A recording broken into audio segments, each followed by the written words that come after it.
Hey everyone, Brad here from So You Want to Be a Hero, and this is Behind the Screen, a side quest, if you will, where Loss and I talk to different TTRPG creatives out in the world to show you how they started, where they are today, and everything in between.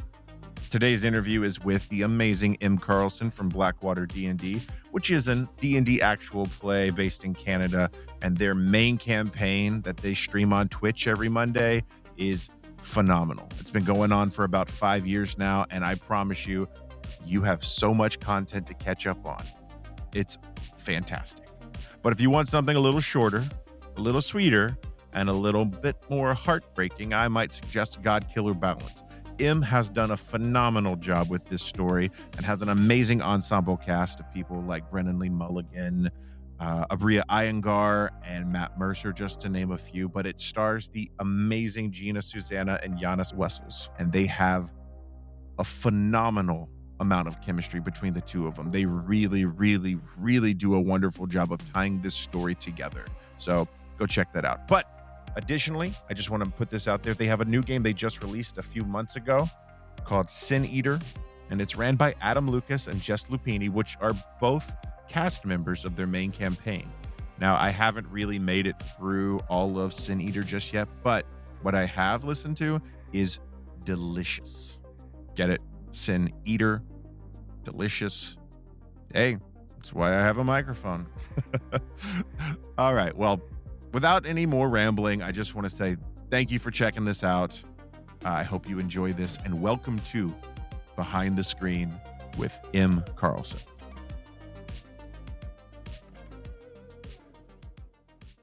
Hey there, and welcome to Behind the Screen, the podcast where we sit down with your favorite TTRPG creative to talk shop, share stories, and peek behind the screen. I'm your host, Brad Silman, and with me always is one of my four best friends, Loss Wendell. Loss, how you doing tonight? I'm doing good. How are you? I'm okay. You always do that every start to every podcast. It's your call. It is what it is. The two-tone Loss, what are you doing here? Today we are gonna talk to the one and only Em Carlson from Blackwater DND. It's me. Surprise, I'm here. She's here. Ah! Faye. Faye's here. Faye is here. Yes. You got it. You got it. Yes, I'm here, and now I'm in the walls, and you'll never get rid of me. Surprise. No. You can't invite a Faye into your home. You know that? You just can't. Once we're here, we just stay forever. Just ignore the bodies that you find in there, or make friends with them. These are your options. Fine. There's no problems. I don't know what you're talking about. Thank you so much, you guys, for having me on the show. I'm so happy to be here. Well, we're so happy to have you. Yeah, for sure. This is what? Go ahead. Oh, no, you go ahead. No, you go ahead. I'll fight you. Speaking of fighting you, segue, we're going to play a little game called Dice Breakers. Now, in our podcast, we do this thing where everybody rolls a D20. Whoever rolls the highest gets to roll for a prompt. Whoever rolls the lowest gets to go first. And it's an improvised game where we do with our characters and whatnot. But we're going to do it a little different this time since we're not playing characters. Or are we? You never know. You never know. I have 20 questions on here. I'm just going to do a few of them. I'm ready. You're ready? This is D&D related. I might just throw some things random, though. On your mark, get set, roll. It's between both of you. A 10. And I'll just answer. 10. 7. 7. Okay. With a 10, Loss. Would you ever play... This is... Loss, would you ever be a dungeon master? Why or why not? I am one. Now, would I ever be one with people I trust? Sure. I'm not great at it. I already do it, and it's herding cats, and I only do it for my brother and our friends from Pennsylvania. Would I do it for our podcast? Absolutely not. I am not that great at it. I am a much better player than I am a runner. Also, I have no need to when I've got you, John, and Davis. Fair. Speaking of fair, Em? Me. I can roll dice. I can do that. Would I ever GM? When I started, no. My God, no. And I guess the answer is it depends. Like, you put a long form campaign in front of me and you're like, Em, we've got 100 episodes. And I'll be like, that sounds great. Can I play, not run it? That's terrifying. No, I would let these beautiful players amble from here to next week. No story would ever be done. You give me a mini series and I'm like, I'm gonna sink my teeth into that. Like, I love a mini series. Give me 5 episodes, give me 10, like give me something short, concise, sweet, where I can keep my players a little bit more on the rails. I don't know if we've noticed this by now. I mean, but from before the call, I'm a little bit of a control freak, and I let my control freak flag fly. Okay, so it's like, we're gonna put my players a little bit on the rails. Let's put them in a like bumpered sandbox. I love that shit. Yeah. Thank you. Yeah. Thank you so much. Let me see the light at the end of the tunnel and know that it's not a train. Like, that's what I want with the I fully actually agree with that. Like, I won't do miniseries either, but I did. You've heard of The Witch is Dead? Like, I love those one shots. Give me a Grant Howitt one pager any day. Those I will gladly run, because I am all fun. about like improv and the spontaneity of it all. I've run it for these guys a couple times. There's one about crows at the Tower of London, and you play, it's like Ocean's 11 but crows, and one of you is like Jason Statham, one of you is like it's very, very funny. There's another one called Sexy Battle Wizards, where your 3 stats are sexy, battle, and wizard, and I was like, this is incredible. They had a Fast and Furious one where you can be either fast or furious depending on what your needs are. You know, I've never needed a game more in my life. I love all of the stuff that Grant Howitt and those folks put together. I was so stoked when they put, I know we're already segueing. I know I was supposed to be rolling dice. I'm so sorry. Here we are. Narrative tangent. When they released Eat the Reich from Rowan, Rook, and Descartes, which was one of Grant's games, I immediately emailed them and I was like, what is it going to take to get this game at my table? I was like, rolling dice, vampires, fighting Nazis? Yes. Thank you. Done. It's so fun. It's it's like an exploding dice game. It's like D6 pool, and you're just playing vampires absolutely obliterating Nazis in 1944 Paris. I fucking fun. Love that. Yeah, it's great. That's our next miniseries right there. The folks at Rowan, we did a 3-episode miniseries of it over on Blackwater in conjunction with the Kickstarter, and I've never had more fun saying absolutely yes to literally everything my players threw at me. It was very, very fun. Yeah. All right. Dice number 2. Okay, I'm rolling. Okay. I'm ready. 15. 13. Oh, okay. So, Em, what makes a good player? Someone who listens. Someone who isn't just waiting for their turn to speak. Someone who is ready to say yes a lot. Someone who knows who their character is. You don't even fully have to know the mechanics, just know who your character is and what their drives and their aims are. And we at Blackwater, we like always play by what we affectionately call the Lou Wilson effect, is make your other players look good. You're not here to make yourself look good. You are absolutely there to make your DM look good all the time. But you got to make everybody else look good. And if they in turn are making you look good, that's a beautiful table. That's a good time. God, you mentioned the king himself, Lou Wilson. I adore Lou. As a player, I hope I get the chance to meet him at some point and shake the man's hand and be like, you're it, man. You're just so good. He's so, so wonderful. I adore his playstyle. I've adored him in almost everything he's in. Yes. I think I'm going through Unsleeping City right now. First time. Kingston Brown, great character. So fun. But so good. Gosh, I can't remember his name in Worlds Beyond Numbers because I haven't listened. Thank Ursulon. Are you caught up? Are you anywhere? I'm waiting. I binge. There's 45 episodes. There's 45 episodes now, and I'm completely up to date. I will devour that. Like, you got to mainline WBN into my system the second it comes out on Tuesdays. I remember I was talking with Abria a couple weeks ago, and I was like, hey, as a gifted kid, 1, thank you, and 2, ow. Like, sous vide is my childhood. Like, it's so much. And so as a like indoor kid whose face was in a book, the second I was like, oh, sovereign Cadbaraket, the wizard you are. Like, I can't. I've actually, we're going to be doing an upcoming miniseries, a podcast miniseries. And I was like, I'm going to play a Wizard of the Citadel. And we'll reskin the subcast a little bit to make it fit in our world. But I was like, there's absolutely no way you can't throw wizard secrets in front of me and not imagine that I'm going to like jump on that.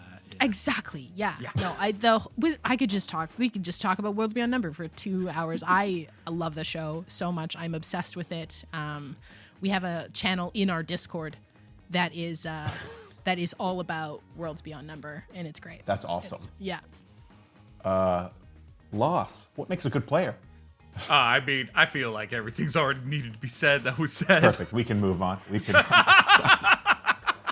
No, if you want to add anything, Loss, what do you think? Not adding, just not so much adding, just doubling down. I very much agree. It's about, for me, my top 2 traits is listening and yes and.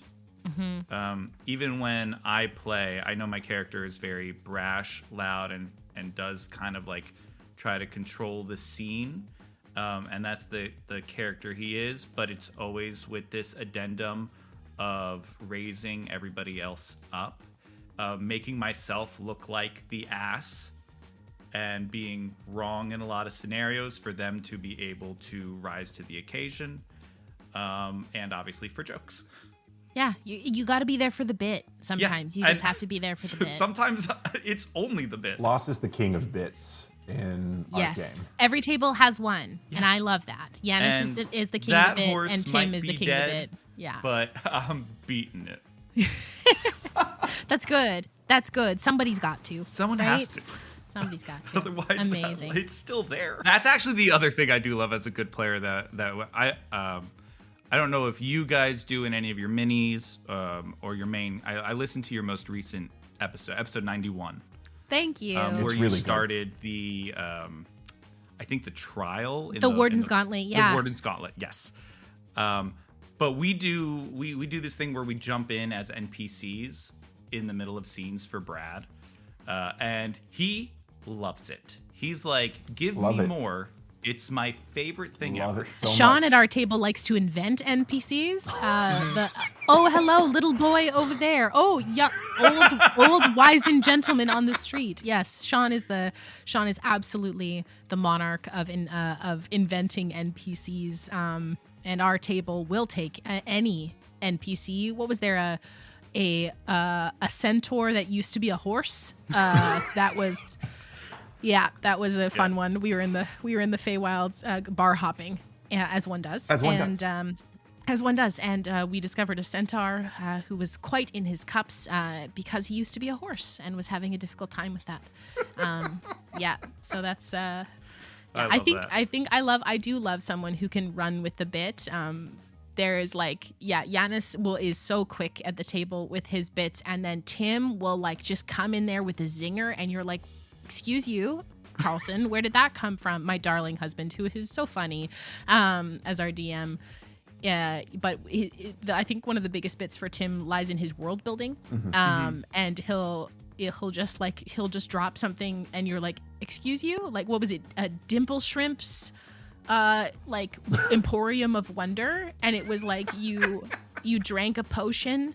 It was like a random potion. He loves a weird potion guy. So you put a weird potion guy, and like one of our players, Adam, drank a potion that gave him an immediate use of the wish spell, but he had to do it in under 20 seconds. He had to wish what he was wishing for in under 20 seconds. And he wished for 10,000 gold pieces, which was a very safe one. He didn't break the game. Thank you. And we all looked at him and be like, you could have wished for your arch nemesis to be dead. Like, you could have done, and he was like, he's like, I couldn't think. And so, right, you can't, in that amount of time, you can't think. Also, moment.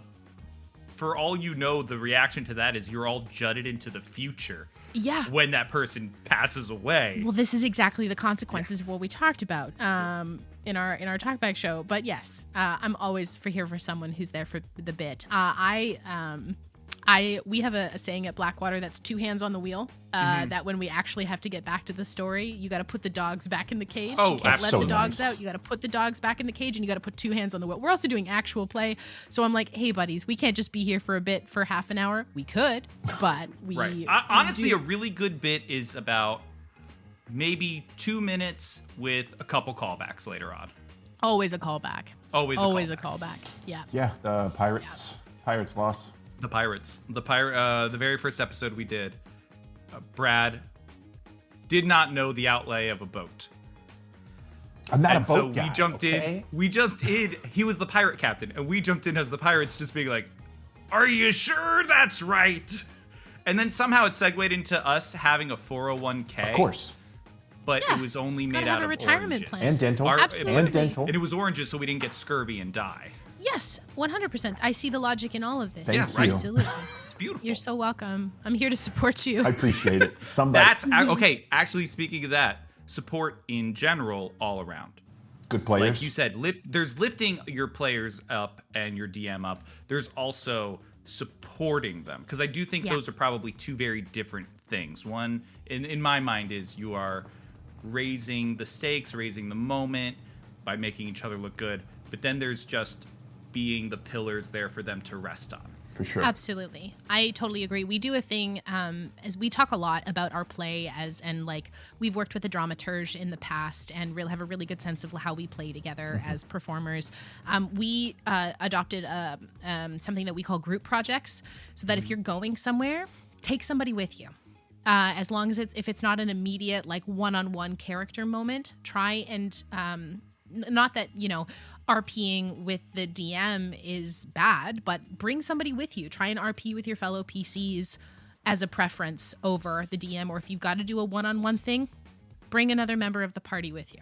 But also Group a really projects. fun bit to do is if you are given the option to join a party member and you see where they're going and you just decide not to, and you decide to go on your own little adventure, then that person is stuck doing their thing. Absolutely. Which still is a beautiful moment because the option was there for everybody to see. Yes. Yeah. And you I get think to see the decisions being made. choice is essential. Like giving people choice. Yeah. I think as a GM, I'm always of the mind where I'm like, here's the tools that I'm going to give you. You do what you want with these things, but here's the tools, and there's a vague plan over there for the thing you're supposed to build, but your choice. Instructions are guidelines, right? So Yeah. Yes. And the final dice breaker. okay, I'm gonna roll here Nat 20. Anyone? a 7. Nat 1. Oh. Okay. Loss. Describe your play style in 3 words. Ooh. Uplifting. Hilarious. And I don't know if it's the right word. I'm gonna say abrasive. Okay. A lot of the characters I play, Forte, for instance, is very harsh. And it's like whittling away that harshness to get to the relationship that really he needs. I need. So I think a lot of my play style as a player is part of that, and it fluctuates from character to character. But I do leave this little bit of abrasiveness in every character I do, because conflict is good, but too much conflict is bad. Mm-hmm. Like, I'm not a huge fan of secrets between characters unless it's to tell a story. My character, I've blatantly said in our pockets, I got no secrets here. I got no secrets here, and that's true. I don't have secrets here, but what I do have is shells, and it's breaking through those shells to show that I truly do care about these people that I am journeying with. Absolutely. The like that, is having someone who is going to be, maybe a bit more guarded, and it gives the party more impetus to try and peel the layers off the onion and exactly. see the person And that's guarded, underneath. what's beautiful about that is that means so many things, because you could literally have someone who just stays by themselves and they're guarded in that way, or they are trying to control the party as a whole on where they're going and being like, if people are like, I don't know, should we go in here? Shouldn't we go in there? They're kicking the door down, being like, knock, knock, I'm home. My What's inner up? therapist is so ready to sit and like work with those issues, you know? Like I'm so ready in that state. Yeah. It's that I'm so ready for siblingness. that. It really. That's what Absolutely. happens when you got siblings, man. Yeah. You gotta fight for that limelight. Okay, and Em, describe your playstyle in 3 words, and then Confident. Oh, Nice. I will say I'm gonna come in and I'm gonna play the character that I have in a way like I'm much contrary to the adolescent that I was. I'm a pretty confident person. I know who I am. I know how I exist in the world. I also recognize I'm not everybody's cup of tea, and that's okay. Not everybody's gonna like you. But my goal is to come to a table and like be ready to dive in 2 feet and be confidently present at a table. I would say I'm a driver. I would say I'm a narrative driver, that if everybody gets lost in the bit, I'm going to be that first person that says, 2 hands back on the wheel, my friends. Here we go. Let's go forward. And I would also say I'm tender. I'm a very tender player. I will seek out every heartfelt moment. I will really relish in those emotional spaces. And I just can't turn it off. That therapist in me is like, I want to sit in those like beautiful, rich, emotional, complex spaces with my party members. And I think that also goes to the way that I build characters. I build characters that in some way are always tender. Interesting. There is always a tenderness to them that maybe is either too open or really guarded or unfound. Like with my cleric in our first campaign, Neppy. Neppy was more closed off at the start, quite a bit aloof, but such a warm and tender heart underneath, big with a giant deep well of empathy for everyone, would be able to sit in whatever space that person needed. Even friend or foe, like could empathize with almost anybody. And Shy, my monk, is a tough cookie. She's a tough cookie, but on the inside is someone who just wants to love and feel loved and really enjoys the feeling of being connected to people, but thought that she didn't deserve it for a really long time because of mistakes that she made and that her family made. So yeah, I think I'm going to always bring a tender character to the table, as I'm a tender player. Yeah. That's fantastic. The emotional moments, I think they are absolutely necessary. Like, it doesn't matter, like, obviously I love Scrubs is, for me, my perfect example of a TV show that does this really well. Oh, for sure. You got your comedy and you got your drama. And they really hit you with it, too, with the first, like, 2 episodes. Because the first one is the comedy, and the second one, it's getting to know this one patient who dies at the end. Yeah. You're like, who's facing death? And you're just like, those stark contrasts, for me, tell an amazing story. And that's what I love in a lot of D&D games. I like one of the main ones I listen to right now is Dungeons and Daddies. Yeah. Love it. Yep.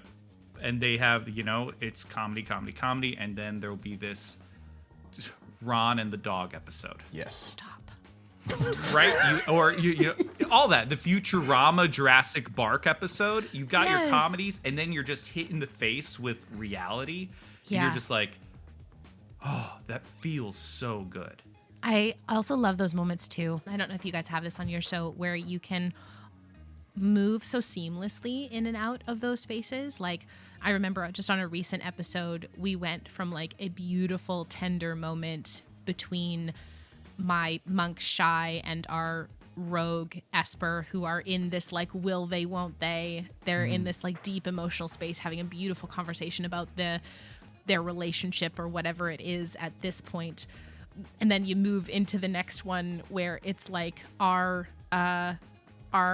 sorcerer who has recently, spoilers, been turned into a Dhampir, is like, I need to go find goats because I don't want to drink people. And is like, I've got 6 goats and I'm bringing them home. And the NPC that takes care of our house is like, you're not going to kill those goats. Absolutely not. They're my friends now. So it's like being able to oscillate, I think, in and out of those wonderful, like a range of emotional depth.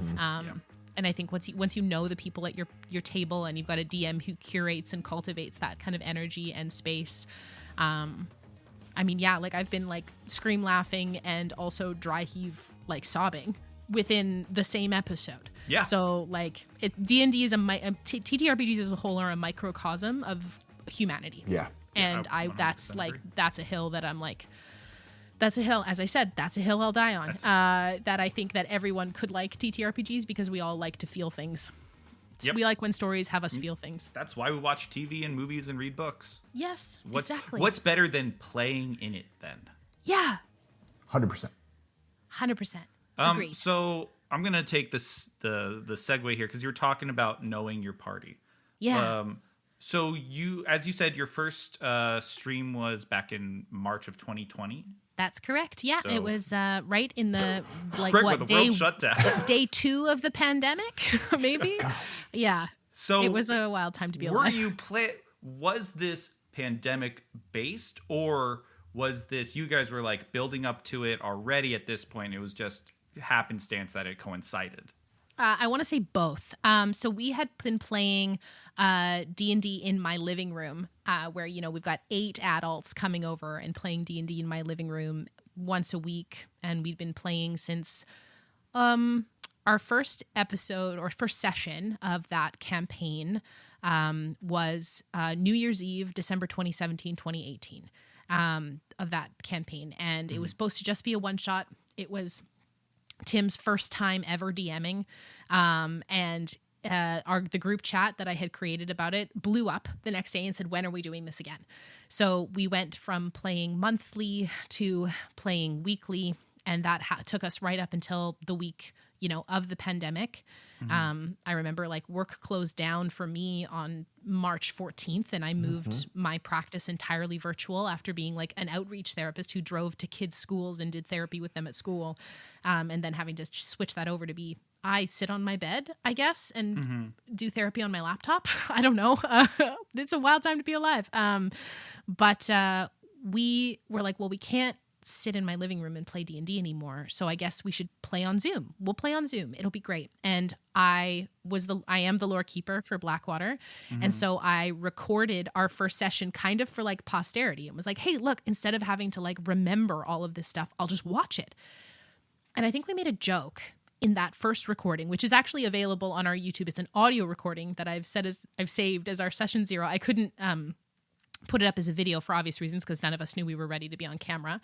But that's unfair to the people who were there. Yeah. And I had to edit it very strongly because we're just riffing and bidding around. But we were like, what if we just stream this? Because there used to be, I don't know if there is still anymore, a go live button on Zoom. You can just stream Zoom calls. Really? And that's what we did. We just pressed go live. We had no infrastructure, no nothing. We grabbed a couple social handles. We did it over a span of 2 days. And we're like, yep, our first stream is going to be on, I don't know, Tuesday. We, played our first session Sunday night on Zoom and said, hey, in 2 days, let's do this. What the heck else are we doing? Half of our party was teachers and performers and actors and film folks. So we're like, we got nothing else to do. We can't do anything. Yeah. And we were like, okay, well, we're going to do this. I think I posted about it on Instagram and Facebook because Facebook was bigger at the time. Right. And I was like, hey, come watch my silly little show. We did this. It's technically session 73. We'll jump in and we'll tell you who our characters are. We're jumping right into combat. It's going to be great. We started off and I was like, 5 people are going to come. One of them will be my dad. It'll be great. And by the end of our first session, we had 45 people watching us play. Holy cow. Wow. Yeah. So we were like, well, maybe this is something. And then we played twice a week for like 4 months and then moved down to once a week. And it kind of just exploded from there. We've did a bunch of other shows. We played entirely virtually for that whole first campaign. Had some folks leave the party, have some folks join the group as well. Our kind of ethos shifted around, what are we doing? Are we just playing for fun, or are we taking a crack at this? And then I think it was fall of 2011. Yeah, when I came back from my maternity leave, I took 3 months off of streaming because I had a baby. It was great. And still did all of the like infrastructure in the background of running an AP channel with a like small baby sleeping on my chest. But I was like, fuck it. Let's do it. Let's just give it a shot. I guess we're going to try and do AP now. Okay. And it was only been uphill from there. Like we ended our first campaign in September of 2022, and we played live in studio. We partnered with a film studio to bring our first, the final battle for the multiverse and the denouement of the campaign to life, which was the craziest experience I've ever had. And then we liked that so much, we were like, well, gosh, maybe we should just play in studio forever now. And so we started working with that film studio ongoing in a various amount of different ways, and we've never looked back. And I love it so much. Blackwater brings me just an unimaginable amount of joy. I work so much on this. I think I probably put in somewhere between 40 to 50 hours a week on Blackwater stuff on top of a regular full-time job and also being a parent. Yeah. So there's that. But yeah, I love it. I love telling stories. I love running an AP channel. It's so hard, but it's so good. It's so rewarding. It's pretty awesome. So those 40 to 50 hours, what do those really entail? Editing, or just production of like putting people together and scheduling? It's a smattering, really. So we play every Sunday night, like is when we film. We film on Sunday nights, and then we stream Monday nights. So you've got, the 4 to 5 hours that we spend at the studio on Sunday nights. I'm doing social media, and I do most of our social media. I'd say I probably do 50% of our social media. And then my glorious, glorious assistant, Eli. Eli, I love you. If you're listening to this, please never leave me. I love Eli so much. Eli and Gina, who's with us as part of our Balance cast for Godkiller, help me out with a lot of the rest of the socials. I do all of the infrastructure for Twitch. I maintain the YouTube. I checklist in your mind right now, right? You're just... Yeah. I make promo, I edit, I spend time prepping, I also world build. I'm in the middle right now world building stuff about witches.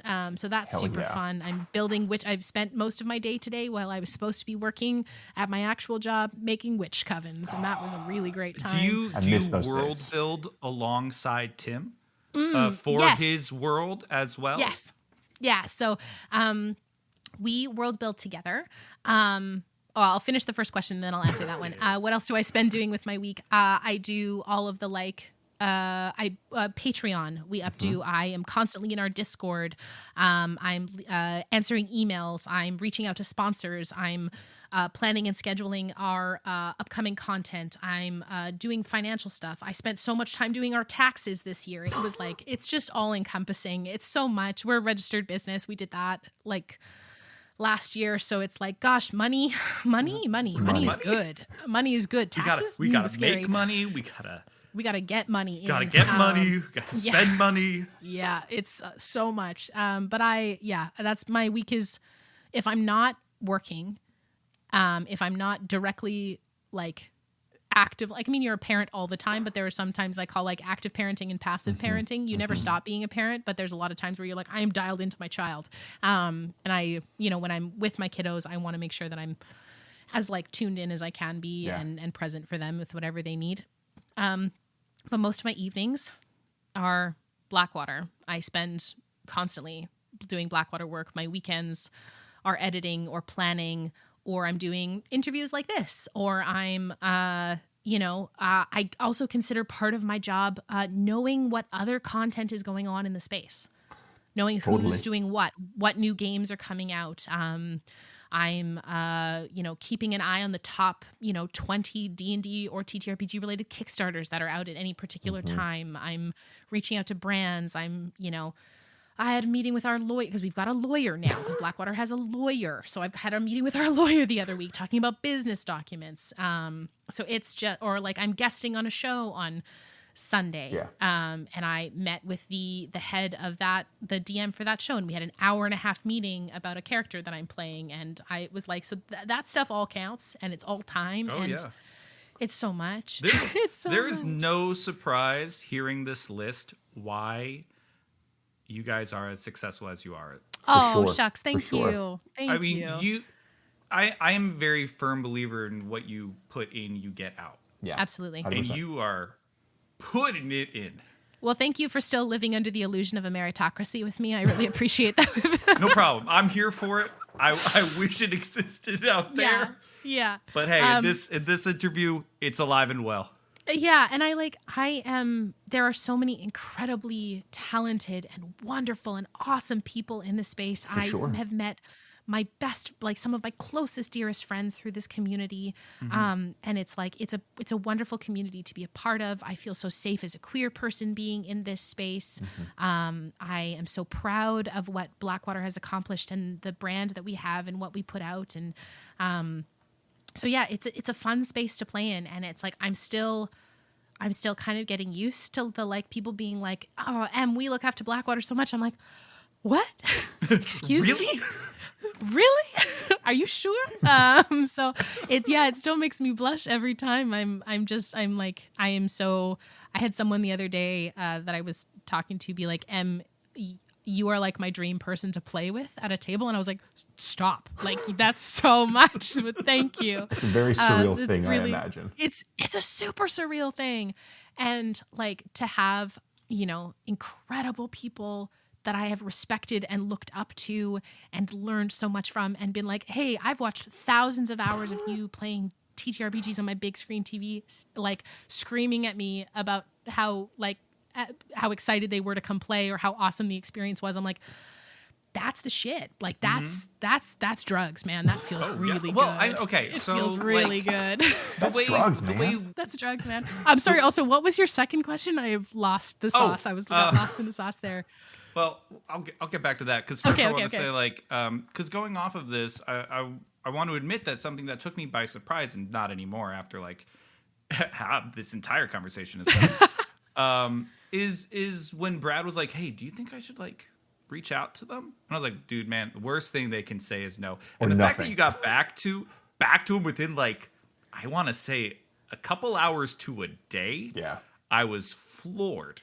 Oh, well, I mean, like if this space is built on the backbone of people finding community with each other, and it's like I will take any opportunity to meet wonderful new folks and yap about our shared special interests. Like, I love this stuff so much, and I think most of my people in my like real life are very tired of me yapping about it. So to be able to find like really cool people from all over the world, and I had a really amazing interview with the folks from the Infinite Tavern, and they're based out of India. Yeah, they like it was like a 13-hour time difference. It was like 10 o'clock at night when we started the interview, and it was like 1 p.m. their time. And I was like, this is so cool. And to have them yelling about how much they love my show, I was like, are you fucking kidding me? This is amazing. It's so cool. It feels so nice. It feels so nice. And like that's like, I'm the first person to like go and gush about how much I love other people's stuff, because it's like everybody likes to hear nice things, and it's like if I've got wonderful things to say about somebody's show or their play style or the work that they've done, I'm going to scream about it on the internet and into the void, because the world is so hard. The world is so hard and scary, and like if we can all share and like rejoice in the power of play, as adults who can't play much anymore, because like play is safety is required for play, right? And so like when you grow up, when you hit adolescence, the world becomes really unsafe, or maybe earlier depending on the life circumstances. But like it's not a safe world for adults to play in. So the fact that there's this community of wonderful, like-minded people who have decided to prioritize play in their lives, sign me up. That sounds awesome. It does. Yeah. I want to be a part of that forever and ever. Amen. Yeah, I don't ever want it to end. No, thank you. So my second question was about world building alongside your partner. Yes, there it is. So yes, I do. Tim and I world build together a lot. It is his world. He has created the vast majority of it. But you know, like in a video game where you have like areas that you are kind of blurry on the map, and then you walk into them and they render. That's what I do. So Tim will often give me like a pocket of something and be like, I need this rendered. Can you render that for me?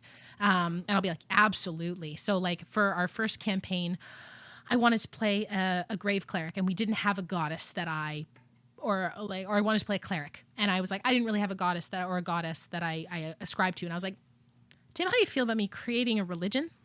And he was like, yeah, go for it. And I was like, awesome. Here's 15 pages of backstory, 2,300 years of history, and 13 high priestesses and all their prophecies. Is that enough for you? You see, Is Lost, that God, enough? you sound like John. yeah, John is very much. He's got notebooks upon notebooks upon I love it. physical. I could do this for days. You know, Lost It's is amazing. He is that guy for me. When I'm building the story or the world, I have this grand idea. I see the end, right? I know Yeah. what that is, and I'll always be like, boss, does this make sense? Because we're both film people. I'm a writer, director. Yeah. He's an actor and a writer, and we kind of just bounce ideas off of each other. And there's so many times where I don't want to tell him what I'm thinking about for his character or anything like that. But Lost is always my sounding board. I love that. Yeah, give me a point A and a point B, and I can help you get there. Totally. I love that. And I love that kind of like, I guess this is, also to that mini series stuff. It's like, give me something small, because if I get too big, I'm a type A recovered gifted kid, slightly neurospicy, like super, super highly motivated, high performance kind of person. I will get lost in the sauce of the details, and I love it. It's my favorite place to be. And so Tim, my husband and our DM, has that wonderful ability to be like, Em, zoom out. And I'm like, cool. Yep. I'm going to pump the brakes and move back. Or meanwhile, I'll be like, hey, what about if we did this, and this with this one idea that you have? And he's like, great. Right. So there'll be a lot of times where we'll just kind of like flip-flop back and forth, or we'll sit on the couch and we'll world build for an hour. We've recently talked about we're going to write a book together. We've decided we're going to write a book. I think we're going to write our first campaign as a novel. Is this the scoop? This is the scoop? We got the scoop? Yeah, I'll drop it now. Shit. Oh, here we go. Hold on. Exactly. No, our community has been asking for kind of more written content from us. And so we have stuff in the pipeline about wanting to do a Kickstarter for a setting guide. We have a bunch of subclasses and places and homebrewed species and spells and all that kind of stuff we want to put into a Kickstarter guide. And we're just kind of waiting for the right moment to pull the trigger on that. But I'm like, that's great. And I'll write copy, and I'll write, like I've written for TTRPGs and stuff like that before. But I was like, no, I want to write a book. See, I like that, because then you're expanding the world even more. Yes. Absolutely. It's like how Star Wars had all the books before Disney bought it and was like, oh, this isn't canon anymore. Like, I love 100%. Those books. And I mean, if you think about what I would love one day is to see my campaign as an animated show. What better place to do that, right? What better place to do that than have an actual existing IP that is a book that can be like, ta-da, let's do it. I got my start in fantasy writing fanfic. So that's kind of how I broke into this, into the writing space. Was I used to write fanfic. And yes, it is still available on the internet, and no, nobody will ever find it. Is it a niche topic, or were you like Harry Potter fanfic? No. So I'll out myself. I was probably one of the most highly rated Orlando Bloom fanfic writers across 3 different fanfic websites. Wait. Yeah. Okay, so when you say Orlando Bloom, it's Orlando Bloom, or is it the character? Okay, cool. Nope. Both, actually, both. Yeah, okay. So I wrote some Legolas fanfic. I wrote a bunch of Will Turner fanfic. Yeah. Oh, yeah. Every character that he's played, there's at least 1 or 2 fanfics I've written about him, but a lot about like him personally. And that's the parasociality of fanfic. And that's where I got my start in writing. And I'm so proud of that. I love it. And every now and again, Tim's never read it. My darling husband has never read it. I tease our Blackwater cast, or I'll just drop a line of fanfic in our group chat, and they frenzy, and they go and try and find it on the internet. And I'm like, my babies, you will never find it. Good ever. luck. And it's like, now to see like people writing fanfic about Blackwater content is so wild. That's kind of a full circle moment. It's a full circle. I have one of our darling, a good friend of mine and a darling fan of Godkiller Balance just was like, I'm going to just drop this here. I'm going to send this to you. And please know I'm blushing the whole way as I do it. And sent me the first fanfic of Godkiller Balance. And I screamed. I was in my office and alone and at my work. And I screamed. I was like, I lost my mind. And I read it and then immediately reposted it across every site and was like, people are writing fanfic about my sad little show. It's happening, guys. It's happening. It's happening. It's real. It's real. It is real. I think it is real when people write fanfic about your shit. That's the time that it becomes real. While working with Tim and building the world out, you guys are also raising a family together. Sure are. Do you find any challenges in that the two worlds coming together? Yeah. Oh gosh, yes.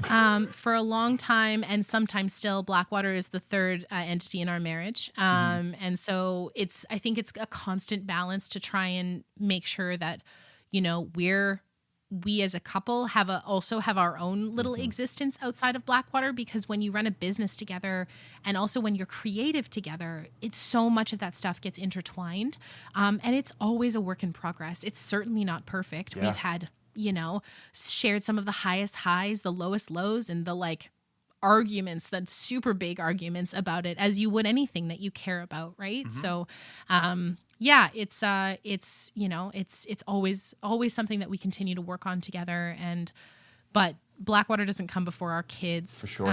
It's, our little ones are the pride and joy of our existence. I love them so much. They're such little goobers. I'm obsessed with them. But they get to see their mom and dad constantly being in a space of play and being playful. My daughter loves fantasy books and wants to play D&D, and we're trying to get a little campaign of her friends together and their parents to play, which I think will be really fun. That's cool. I sat down with my daughter and we built her a whole D&D character, and we spent 3 hours on it and designed her character on Hero Forge, and she had a blast.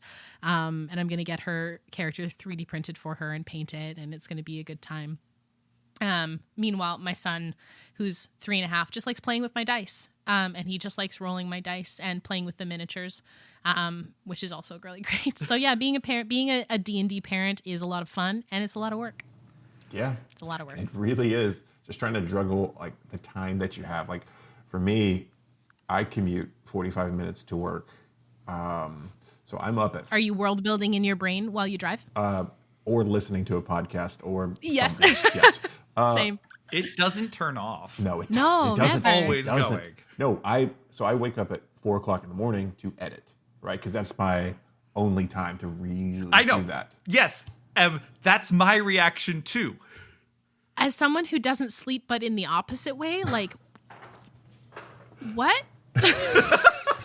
Look, it's just the way that I so as a barista, and I respect it. I respect it very, very much. So much. As a barista, you understand. You were a barista, and I was a barista, but I was also a barista. You were, yes. For a solid. Everyone here was a barista.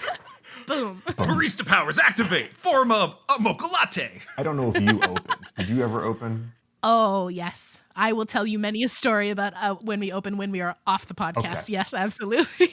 I was the opener. I opened every morning. That was the thing that got me. Waking up at 3:00 in the morning to get to work at 4 to get the shop going. That was my thing. That's always been my thing. So for now, I work in an office job right now.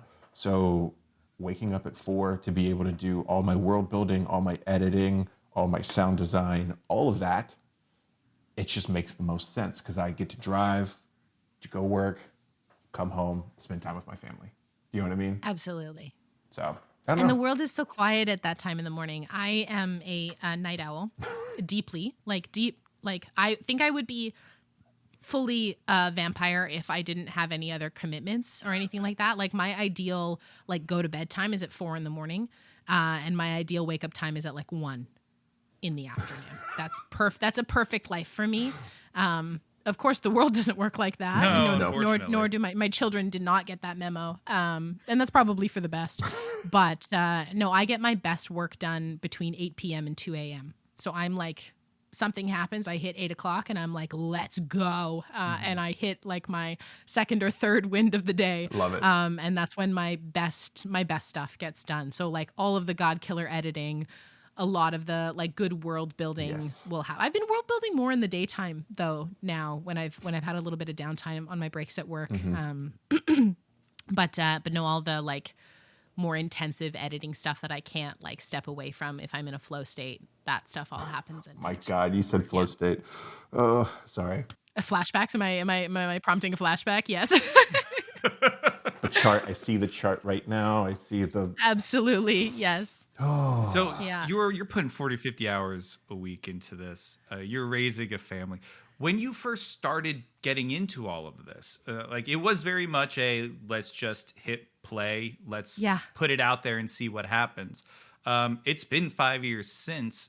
Was there anything in the beginning that you started doing that kind of stood out to you in the sense of being ooh, it'd be better if we try it this way? Or you tried something, you're like, oh, this actually doesn't really work very well. Mm-hmm. What, and then coming up with different ways around it. It could be anything growing the audience or even just starting to do social media. Because if you're not a social media person to start off with, it's a drag. I hate it. I hate it so much. Brad does our social media. Barely. And he has he has asked us to jump in. And the heart's there, but the body's not willing. Bless you deeply. No, I agree. I hate social media. I like being on social media. I like knowing what's going on, but the act of doing it and the reels and the posting and the times and the algorithm, I'm algorithm, baby, we need to break up. This is a toxic relationship that we have going on right now. So I'm so grateful to my assistant Eli and Gina, who are much better at this than I am. Eli's deep in the analytics of this is when we need to post. This is what content does really well. Having someone who's also 2 hours ahead of me, Gina's in Chicago and she'll do a lot of our socials. Yanis is on our TikToks, scrubbing through sessions, making TikToks. And I don't want to do that. I don't have time for that kind of stuff. So for a long time I had to let the social, that's something I don't do well. I don't let things fail. I don't think I am not someone, I have never been someone who was ever okay with mediocrity. Yeah. Mediocrity is not in my vocabulary. Yeah. I can't do it. I am the most whole ass person. I can't half ass anything. It will drive me insane. So, having to let social media fall to the wayside for a long time because I just didn't have it in my capacity to do was really hard. That was really hard for me because I was that's the way you grow your audience these days. The numbers, that's what the sponsors are looking at. That's what people want to see. Yeah. What are your numbers? How many followers do you have? What are your views like? And I was well, I can either sacrifice the day-to-day status quo and the content that we're making, or I just have to let it die. And that's what it was for a long time. And now we have something really, I'm really grateful to have as much support as I have and to be financially stable enough to hire an assistant. My God, I don't know what I would do without Eli. I love him. Do not leave Em. Please don't leave me ever. Don't do it. Don't do it. Do you want to see Em cry?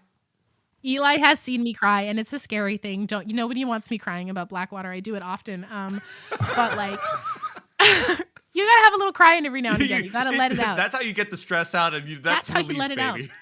Out. Absolutely. That's the vice that I have. There's a little cry every now and again. Never hurt anybody. But I feel so grateful to be in a position where I can have people who support me and support all of us at Blackwater as a cast, so that we can I can do the like day-to-day running of the business and the brand, and to have a cast that is just like so ready to show up every week. Cause it's like, some people have different capacities, and I love like people who can tell me exactly what their capacity is. That's my love language. I love that so much. And so to have a cast that just shows up ready to go and raring to perform every week, that's amazing. And have so many people who are like so championing of what we do. We have an incredible community. Oh my gosh, our Blackwater community it's the best place on the internet. Our Discord is so wholesome and so sweet and dope. lovely. It's so awesome. I love our Discord. One of our channels that I really love is The World is on Fire.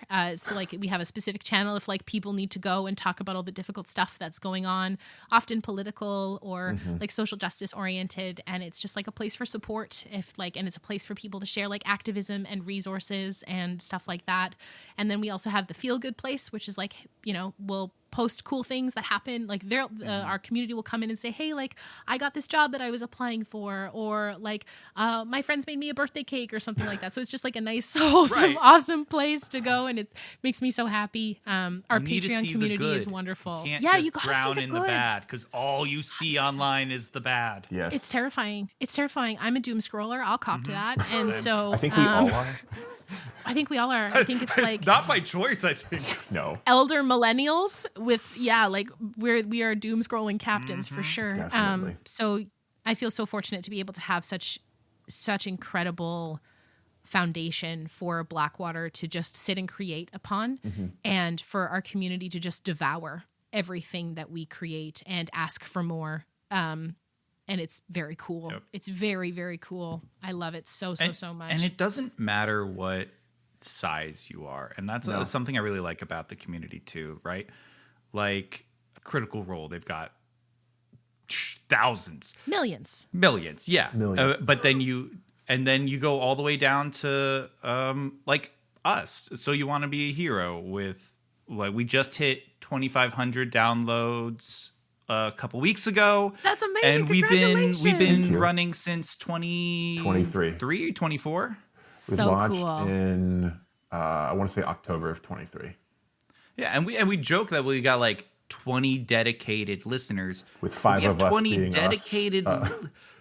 They're dedicated listeners, Brad. It doesn't matter who they are. They show up every week. They show up every week. Sometimes we listen to it more than once. I download my own podcast across multiple devices because all of those downloads count. Yeah, they do. I listen to my own show back all the time. man. I think there's a certain amount where you have to like. It's almost like you kind of to do AP in the space that we're in the community, in the culture, in the society that we're in. You kind of have to drink your own Kool-Aid a little bit, and you also have to drink the community's Kool-Aid a little bit. Like you have to dial in, say yes, jump in 2 feet, and just be like, okay, here we are. This is what we're doing, and you kind of got to love your stuff. Yeah. And that's something I've learned a lot. I've been learning a lot about business and like the art of the pitch and like being able to elevator pitch someone on a show, or like I was at a party at Gen Con last year and got introduced to someone very important and was like, Em, in my brain, I'm like, Em, you have 1 minute. You have 1 minute to make an impression on this person and make sure that they know exactly who you are and what you do. And you just gotta love your show. You got to love your show. You got to love what you do, and you got to believe in it. Because if you believe something hard enough, somebody will believe it as well. Yes. Or they'll at least be intrigued enough to be like, okay, I've got this femme standing in front of me, very, very confident about the work that Faye does. And it's just like, let's go. Okay. So I love that so much. Me too. I'm a Drink your own Kool-Aid. I'm a huge Muppets fan. Right? Okay, love yes. the I'm on Muppets. board. I'm here with you. Yes. Okay, so one of their songs is that if just one person believes in you, then, and it goes on, then 2 people, then more. And it's such a true and beautiful song. And that's how I view my acting and my playing of D&D and how I try to navigate the world. Absolutely. Is I believe in myself. I always tell these guys too, if we ever start to get down about the podcast for any reason whatsoever, it's always like, you're not doing it for them. You're doing it for you. And if you make yourself happy, other people will be happy and they will find you and they will then love what you do. 100%. You almost like, I don't know if you follow, if you know who Marie Kondo is. She's the Yes. Yeah. So okay, Les knows. So she's a Japanese like organizational specialist, and she's like, you have to remove everything. Like when she helps people declutter their spaces, you keep something that brings you joy, and if it doesn't incite joy in you, get rid of it. You can let it go. Yep. And she had a big show on Netflix for like she did. one season. It was wonderful. It was the greatest. I sat and ate ice cream and watched that show and cried along with the people who were getting rid of their stuff. But it's like, you have to love what you do, and that joy becomes infectious. And if something that you're making incites joy, it doesn't matter who it's for. Yeah. If it's for you and it brings you joy, make it. If you have a story that you want to tell it, because I guarantee you it will resonate with somebody out there. Like, I thought about when I was coming into balance for the season coming up, I was like, I was grieving and I was dealing with a lot of grief that had kind of just piled up all at once. And I was like, I have to do something with this because it's going to drive me insane. Like it's going to absolutely make me batty. It's going to make me burnt out. It's going to, come in and cause a ruckus in my life that I have neither the time or the energy to deal with. So I was like, I'm going to make art about it. Yeah. I'm going to make some art. I'm going to tell some stories, and I'm going to try and create a space in where we can explore what it's like to grieve and not have the world fall apart while you do that.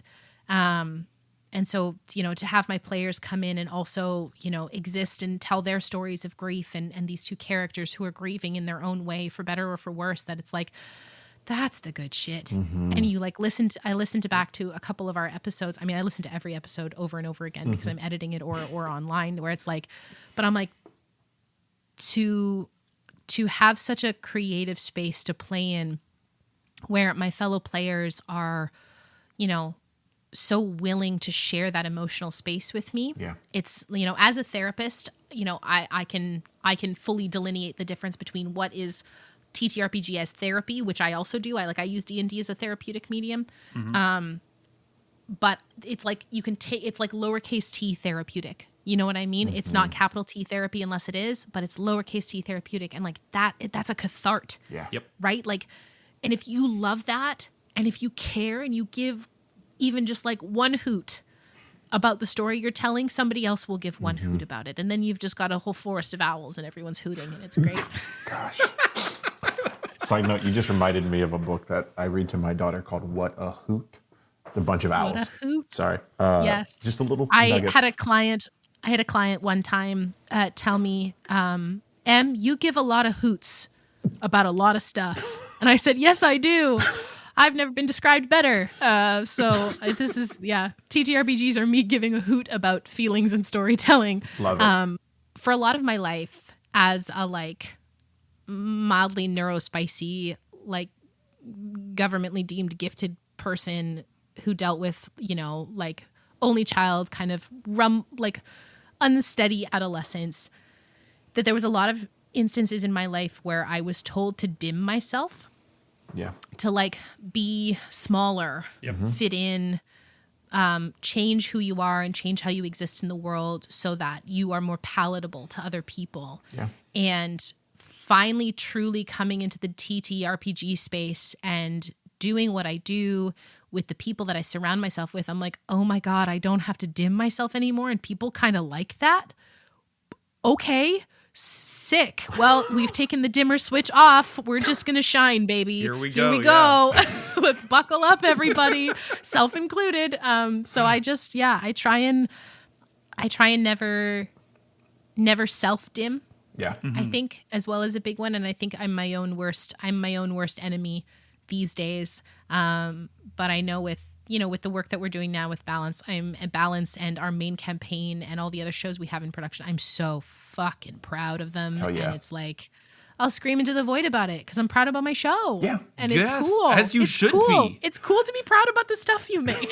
And I encourage, and I like, if you're listening to this, whoever you are out there in the universe, and if you're making art, whatever that looks like, be proud of your stuff because it's incredible and wonderful because you put feeling and effort and time and joy and love and devotion in it. And that's amazing. Yeah. Like make art because it makes you happy. Yep. That's the only reason to make art. Clip it. That's it right there. Be happy. Clip it. That's the clip. That's We did the clip it. We right found there. it. Boom, boom, boom. That's it. I'm gonna turn things a little to, and I apologize if this puts you on the spot at all, Brad. To more of the technical side of things. Yeah. Brad got really excited when he found out you do the editing and sound design. Yeah. Because he does all the editing and sound design for us. I see you over there. I see you. I'm Good gonna job. let you two have a conversation about that. I'm gonna take a step back. Oh, I am in the hot seat. Amazing. now, so- Well, I'm ready to learn because I am entirely self-taught.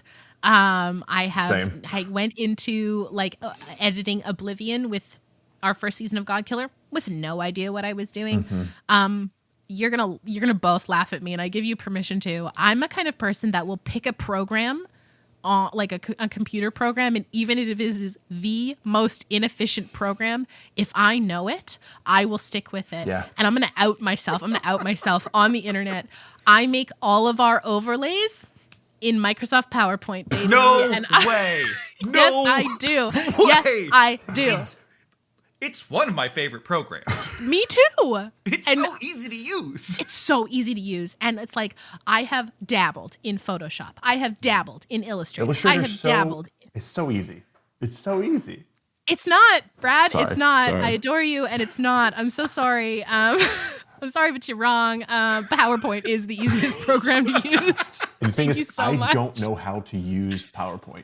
I've never needed to in my 30. That's okay. See, I don't- see, here's I the don't thing. fault This you is for it. this is the thing, Em. See, you and I are elder millennials. Brad might look like one. I'm 34. I'm an elder millennial. I think Okay, you're I'm just also- a millennial. I'm 34. What? I'll be 35 in like a month. Oh, I'm the oldest one here. That's okay. I have a grandma on the inside. It's I fine. remember back in the 90s, I had a class on how to do PowerPoint. Okay, but you laugh. A lot of the young people in my high school were taking things like web design and like all of the Adobe programs when they were out in the early to mid aughts. Yep. And I was like, I'm going to take typing. So I can type like 225 words a minute. Orlando when I'm on a Bloom roll. fanfiction That right is- there. Thank you. Exactly. Yes. And MSN and Orlando Bloom fanfic was the proving grounds that I needed to That is my keep up my biggest typing skills. weakness is typing. My coworkers who are I work with a lot of Gen Z. They talk about how in school. Thank you for your service. Honestly, they're pretty great. I'm not gonna They lie. are pretty awesome. I do like Gen Zs. They were telling me like they were forced to take typing classes, and the way they did it, they had to have they were either given essentially blank keyboards or had towels over their hands while they had to type stuff. What? And so nowadays, I still have to look at the keyboard to type. And they're just like staring at me typing out an entire email while holding a conversation with me. And I'm just looking at them like, how are you?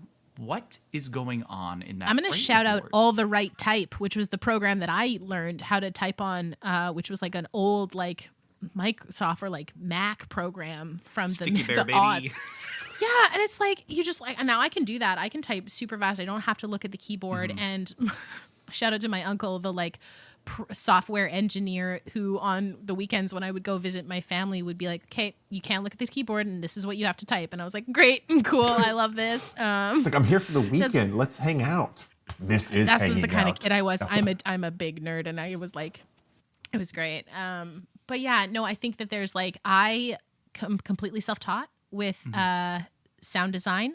I want to shout out Epidemic Sound for most of the sound design. So good. use And I them also too. got to Love 'em. shout out my composer, Cy Rutherford. My God, I am in absolute adoration of him. He's so talented and kind and just an amazing composer. He has the music that he's created for so many of our shows. It's like, Sai, what are you doing? Like, how do you do this? You're a sweet, wonderful policy lawyer from London. Why aren't you composing full time, my guy? Like, this is amazing. Was He's the best. Sai pre-Blackwater, or did you meet him after you started Blackwater? So I met Sai last August. Okay. He tagged us in a post of a song that he composed for Balance. Yeah, he tagged us on Instagram and said, "Hey, I composed this song after the prologue of Godkiller Balance. Hope you enjoy it." And I have never been faster into somebody's DMs, and I was like, "Are you kidding me? This is incredible. Can we talk?" I was like, "I would love to hear. I'd like to like talk to you and learn about learn from you." That was like my big thing. I was like, "I want to learn from you. This is amazing." And then we'd like scheduled a meeting like over Zoom with time zones and stuff because he's in London like a week later. And in that week, I think he sent me 20 songs.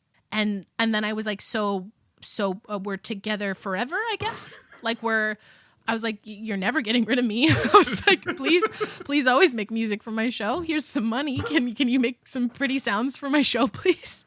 Can you make pretty sounds for my sad stories? So yeah, Sai he's an incredible part of the Blackwater fam. That's so I adore dope. him. Yeah, he's like, for a lot of the guests that we've had on Balance are especially like the bigger names that we had come on. I sent him some character descriptions of who these people are and the people that we're going to be playing for them. And I was like, here are some vibes that I have of what the song I think should sound like. I think Davos, who plays Ever's father figure, he's like this, older, like druid paladin, like nature paladin, kind of like right hand of a goddess. They may or may not have been in love. His wild shape was like a giant bear. And I was like, okay, Sai, this is what I'm envisioning for this character. I need you to think of like a full men's choir singing this like Canadian folk song, Northwest Passage.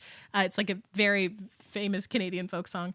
And I was like, and it should make you feel like something in your bones. Like this song should rewire your chemistry. It should like invoke the feelings of like a fatherly figure. And he sent me this song and I cried. I was like, yeah. I wept.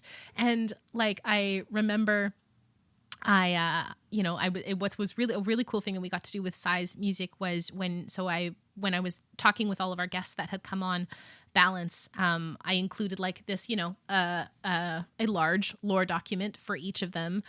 We had art done of them as well, which was really cool. And then just like sending them the song that our composer and getting emails back from like these people being like, your composer composed a song for my character. I was like, Yes, we did. Correct. Surprise! Which has been very cool. And Sai's working on a couple upcoming Blackwater projects. He's like, I think I get like every couple weeks, I'll get like 5 to 10 songs just dropped in my email inbox. So cool. It's so cool. It's really, really cool. And like one of the songs that he composed for us, like I listen to it every time and I'm like, this is the most beautiful, simple piano instrumental song I've ever heard. And it's beautiful. I cry every time I hear it. It's so lovely. Yeah. Music makes TTRPGs. I don't know. It like, does. Yeah. It's so good. It's so good. That is one of the things that I try to focus on most when I'm editing, or even when I'm just like writing the story. Like when I'm writing what I want to happen. Obviously, it doesn't happen all the time. But no. When I'm writing where I want us to go, I'm always listening to fantasy music, Shire radio on Spotify. Okay, that's my gig. Or yes. or medieval lo-fi is one of my favorites. Oh yes. Yes. But when I start editing, or even when I'm directing a film or something like that, music to me is the thing that sets everything apart. Do you know what I mean? Like totally. Forte's lost his character. His wife passed away before the show. right? And I can think of the song that plays, because Forte is a bard who is a violinist who was the top of the top in his city. And I remember coming up with the story with Loss about the day that the funeral happened and this song that was played. And like, I can hear I'm just like, yeah.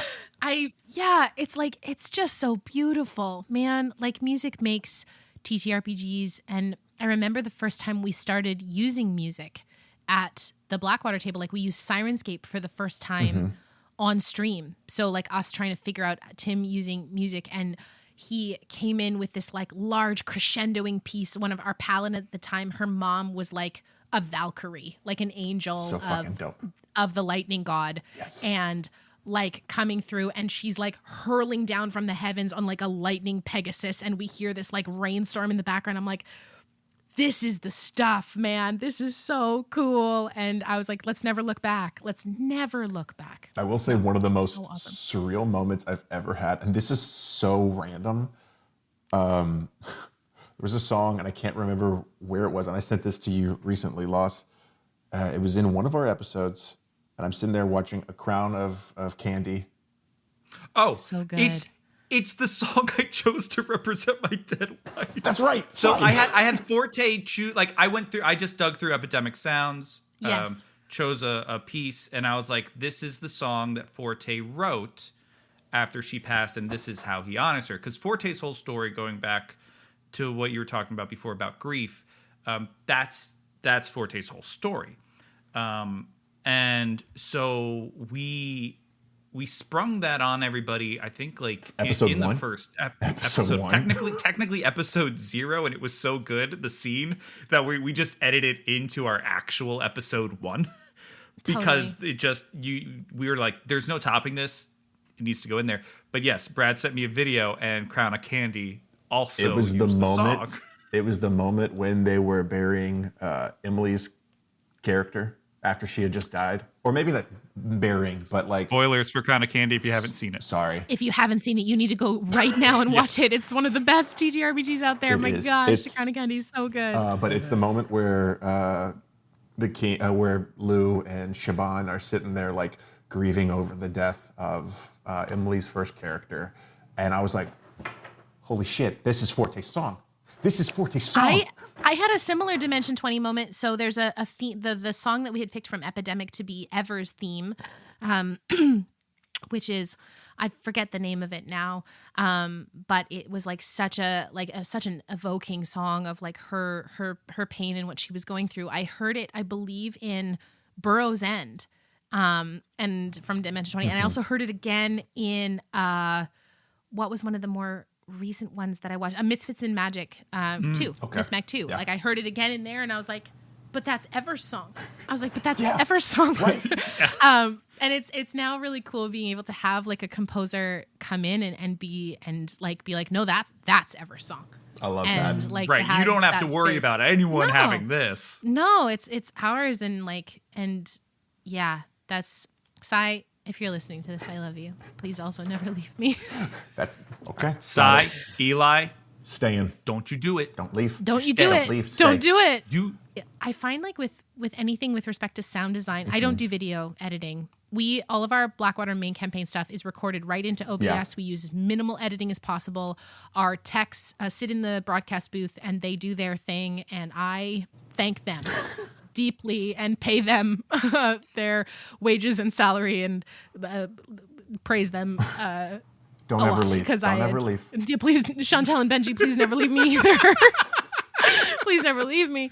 But no, with sound design, I have really had to kind of start from scratch. I know what I like, and I know it took a lot for me. Like, there's 2 episodes of Balance. Both of Abria's episodes, actually, Sai edited them completely. I relinquished the reins. I said, we know each other well enough. You know how I do this. You got it. And he just, obviously knocked it out of the park. They're stunning. They're beautiful. But I wanted to make sure that when I was going to the space, I was like, I'm going to sponge everything I can from talking to like the best people in the industry. I'm just going to sit and talk to you and learn. I was so fortunate and grateful to be able to have an hour of Taylor Moore's time from World Beyond and Numbers, I was like, right? Yeah. teach me everything Talk that about you sound can design. in an hour. Talk about sound yeah. design.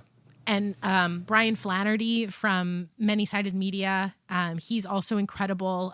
Brian is a friend, and I've learned so much from him. And just some like really, really cool people in the space doing stuff. Ra from Heart is a Dungeon is also doing some delightful stuff with sound design. The folks over at Soul Operator are doing really cool stuff. Like, there's just some great podcasts out there who are taking leaps and bounds with what they choose to do and how to use the audio medium to its like fullest potential. Yeah. It's so cool, and I am still baby in this space and trying as best as I can. So when I see that like we've been nominated for a couple like best sound design, I'm like, Who, me? Okay, thank you so much. I was like, really? Are you sure? But yeah, no, it's cool to be able to, and I'm so like, if I listened to Oblivion again, I would be like, I have to go back and remaster all of this. Like, I think there's a certain point where I have to just put down the episode. Yeah. Yep. I think I probably spend maybe 15 to 20 hours on one episode of Balance, and they're usually around 2 hours a piece. Yeah. So I become obsessive. And then I'm like, I could add in so many more sound effects and designs. I'm like, yeah, it becomes a bit of a sticking point for my perfectionism. But then I have to let go of like, no, it's going to be good, whatever you decide to put out. And sometimes I'm like, you literally have a time constraint. You have 4 hours to get this thing out. Go do it now. So I love that yeah, aspect of having that time to be like, okay, yeah, this needs to go out tomorrow. Yep. You know? I've set myself a pretty rigorous schedule for releasing Godkiller. It's every 2 weeks. Yeah. And it's like something goes out every 2 weeks. And we've only missed 1 week because my computer died and I had to get a new laptop. That was the only, because my old computer Technical was issues. Technical issues. My old computer was like, this file is 13 gigabytes. I can't. And I'm my new 12. I'm so old and decrepit, and my new laptop says 16 gigabytes. I got you, babe. No problem. My new laptop she's a beast, and I love her so It's like, much. I'm rocking that sweet 1-2 terabytes in here. So yeah, I got gigabytes 2.5 mean terabytes on this thing. There you go. Was it 64 gigabytes of RAM? It's a super hyped up processing. I can't own Mac products. I will break every Mac product I own, and so I'm a PC baby through and through. Yeah. And when I was looking for stuff online, they were like, "Hey, if you want all of the functionality of a Mac and don't want to buy a Mac, this is the computer you buy." So that's what I have. Because I got two questions, because these are all great things, and one just popped up while you were discussing time, and I do think it's very interesting that different podcasts have different time lengths. And what landed you on deciding that the main campaign is going to be about 2.5 to 3 hours generally? 3 hours, yeah. And Godkiller is about 2 hours. Yep. Like, I know for us, we're 90 minutes to 2 hours, more on the 90-minute side. So what made you land on your time lengths when you first started doing the podcast or Great doing question. the stream? So for the main campaign, I'm not in control of any of that. I leave that to Tim. He's incredible with pacing and timing, and he does this thing that we affectionately call cliff liching, that he will gain life force and years on his life for leaving us on cliffhangers at the end of an episode. So he'll find a fantastic moment to cliff lich us, and I let him keep an eye on the time. So like in our studio space at our recording studio, there's no clocks on the wall. Like, I have my watch. We try and keep our phones away as much as possible. There's a clock behind us that Tim can look at, but other than that, we're not paying attention to time, and our episodes end up coming in around 3 hours. And if there's a longer combat or more complex stuff that's going on, like I think our longest episode ever for a main campaign session has clocked in at just shy of 5 hours. Oh, wow. But that was like a final battle. Like that was a big boss battle. That's the season finale type. Yeah, or like a big arc finale that we've been leading up to for a long time. And of course, like when we were live streaming, we were like starting at 8 p.m. because we used to play live. We don't play live anymore. We play pre-recorded now. When we were live streaming, we would be up till like almost 1 a.m. Yeah. after starting at 8 p.m. Pacific, because we start late because of my children, Right. so that my children can get into bed, and so that Tim and I can have a little bit of space. But with podcasting is that like it has to be so quick. It has to be snappy. Like you are going to lose people if you have stuff that's too long. It needs to be, and I am firmly of the belief that stuff that's built for a visual medium can be longer than the stuff that's built for an audio medium, because there's so much extra work that the brain is doing to try and fill in the gaps of what they're not seeing. Like, unless you're someone who has aphantasia or you can't see pictures in your brain, audio needs to be much quicker. So like there isn't, we might have like a long, meaningful pause that is completely fitting in a main campaign video episode, but that pause has got to be short. That's got to be short because 2 seconds of dead air is a lifetime. Kills me. Yep. It kills me. Also It on kills me. video, you're still telling you're monologuing with your face. Exactly. You're not There's so saying much words, emotion but that you are comes from your face. still telling a story. 100%. One of the best pieces of advice I've ever gotten, as someone who has transitioned from, like, I still do so much. I don't GM a lot of video. I GM mostly audio. I can't hear your face is one of the most, like, the biggest pieces of advice that I can give some of my characters. And like some of the performers that I work with are new to the audio only medium. So I'm, and that's a thing for me too, is that like having to express myself through words or intonation or like a breath can change so much about a space, and working with my players to making sure that we're filling that space adequately. And if not, I am in there, like, out here taking out that spaces and those pauses in our audio. And my goal is to always keep it at around 2 hours. But like my interlude episode with Brennan, 35 minutes. And it's a hard hitting 35 minutes. Right. It's one of the most intense episodes of a session I've ever played. And it was like 35 minutes. That's exactly as long as it needed to be. And like any longer would have been too much. Beating a dead horse. Yeah. And we wouldn't need to. But yeah, that's, I think, the shortest episode of our season is Brennan's interlude. And then the longest one, I think, sits at 2:45. Though the finale may clock in. Finale part 1 and 2 may clock in at around 3 hours apiece. But those are the finales. And if you've gotten that far, Then you're in for the long haul. You're in for the Yes. ride at those points too. Yeah. Speaking of Brennan, Yeah. not just Brennan, but all your special guests. How Yeah. did that come Ridiculous. about for you? It's awesome. Like, Yeah. did you just go, you know what? Screw it. I'm going to shoot them an email and see if they say yes. Or did you have other connections that were like, hey, I'm talking to so-and-so, and they really like Blackwater D&D, and we're talking to X, Y, and Z? Because now, like, you were saying how much you love Lou Wilson, would love to play with him. You now have 2 connections to Lou Wilson. More. I just got to meet the guy and be like, man, I want to play with you. Yeah. I'm always of someone that I would love to give someone an ask face to face. That seems really important to me. Or if I've had a personal connection with someone, I'll ask first. So the people that I've had on our shows, our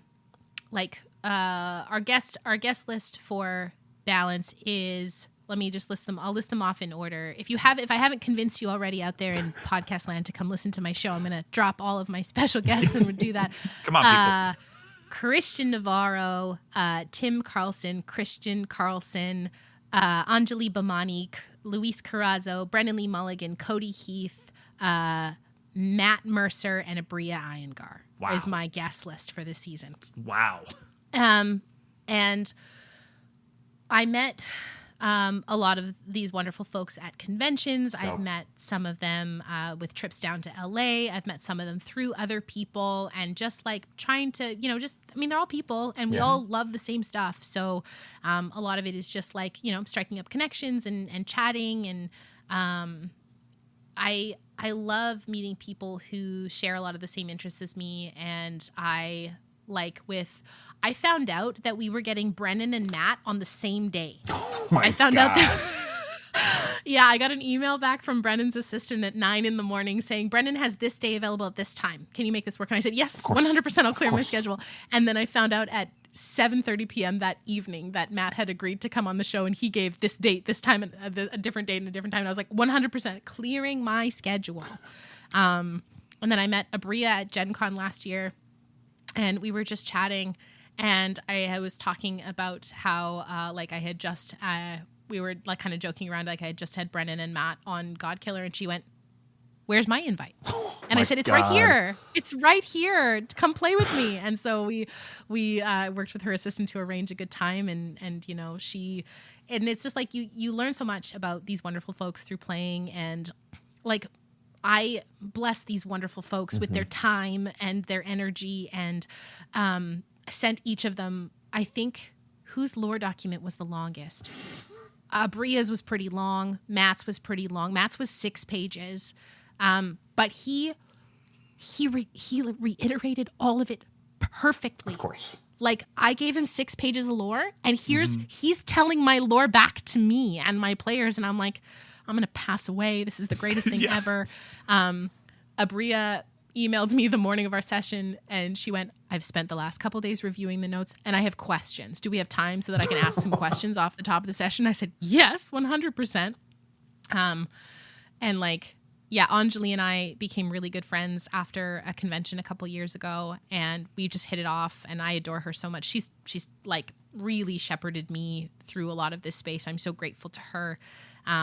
She brought me on her last, she released a module on D&D Beyond. Yes. And I did a lot of the sensitivity reading for that. So, and she had Blackwater come play tested ahead of time, which was really cool, and which was really fun.